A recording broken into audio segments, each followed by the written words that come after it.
Shalom bien-aimés, ce matin, alors que nous poursuivons notre étude du psaume 119, je nous invite à lire les versets 22 et 23. Décharge-moi de l'opprobre et du mépris, car j'observe tes préceptes.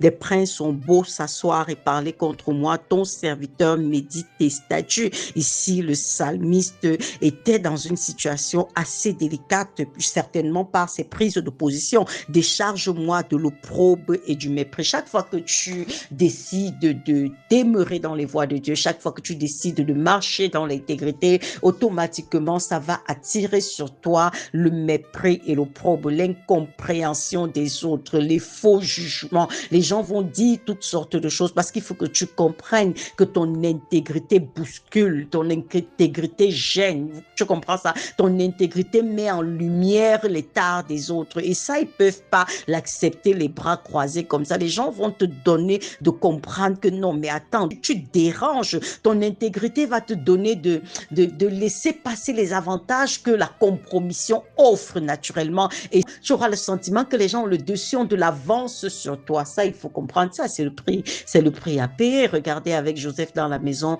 de Potiphar quand il a refusé les avances de la femme de Potiphar. Ça lui a valu la prison, n'est-ce pas? Ça lui a valu la prison et c'est ça pour plusieurs années, simplement parce que lui, il voulait rester dans la vérité, il voulait honorer son Dieu, mais la dame n'a pas pris ça de main morte comme ça. Elle s'est levée contre lui pour dire que maintenant, non, toi, tu vas finir par exposer la véritable nature de la personne que je suis. On le voit avec le Seigneur Jésus et on voit comment est-ce que dans sa situation, il a été traité d'illettré, charpentier, homme sans instruction, possédé même par les démons. Les pharisiens sont allés jusqu'à dire au Seigneur Jésus, tu as un démon. Vous comprenez ça? On va te taxer de tout et vraiment de n'importe quoi. Il faut être prêt à ça. C'est le chemin obligé si tu veux honorer le Seigneur, si tu veux plaire au Seigneur bien-aimé. C'est le chemin, c'est le passage obligé. On voit même avec Daniel à Babylone, combien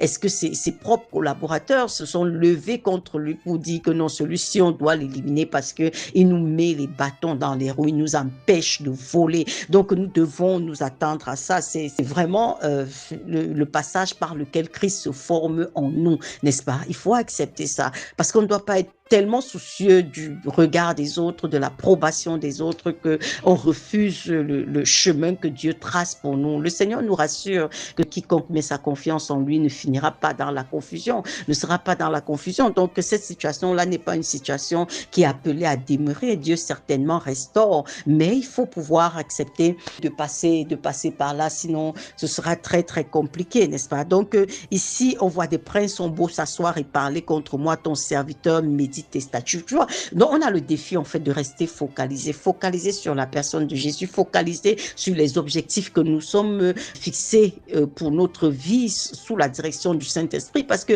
si tu veux regarder les vents qui souffrent, si tu veux regarder à ce que les gens disent, si tu veux regarder à tout ce qui se trame autour de toi, je peux t'assurer que tu vas te détourner de l'objectif. Et c'est même ça le but principal de toute cette tribulation-là, c'est en fait de t'amener à te détourner de l'objectif. Le monde a son idée de comment est-ce que nous devons marcher. Le monde te dit, ok, à ce moment, si tu devrais être en train de faire ceci, tu devrais déjà être en train de travailler, tu devrais déjà être marié, tu devrais déjà avoir des enfants, tu devrais déjà, mais avec Dieu, c'est pas comme ça. Dieu a son agenda pour chacun de nous, bien-aimés. Et toi, si tu veux suivre le Seigneur, tu dois accepter de te soumettre à l'agenda de Dieu. Peu importe ce que le monde ou les gens autour de toi en pensent, tu dois accepter de te soumettre à l'agenda de Dieu afin de pouvoir accomplir la destinée qui est la tienne. C'est ça ici. Et très souvent, n'attendons même pas les persécutions de très loin. Ce sont nos proches. On a vu les frères et les sœurs de Jésus qui lui ont dit, mais sors de là. Ils sont venus le chercher alors qu'il était en pleine réunion pour dire, mais tu es devenu fou, sors de là. C'est comme ça aussi que la persécution va venir des personnes que tu aimes tellement. Ce sera comme un déchirement dans ton cœur. Mais est-ce que tu es disposé à accepter ça? Décharge-moi de l'opprobre et du mépris, car j'observe tes préceptes. accepte. Oh, les ténèbres ne régneront pas toujours, bien-aimé. Persévère dans la voie de la vérité. Accepte les tribulations qui vont avec, parce que le Seigneur a toujours le dernier mot. Il y a un jour de relèvement, il y a un jour de restauration et Dieu saura toujours tirer sa gloire si toi tu demeures intègre. N'essaye pas de biaiser. Ne te compromets pas parce que tu veux plaire. Malheureusement, c'est ça aujourd'hui, c'est qu'on est tellement soucieux de plaire, n'est-ce pas, d'être accepté, d'être aimé, de recevoir l'approbation de tout le monde, mais c'est pas comme ça.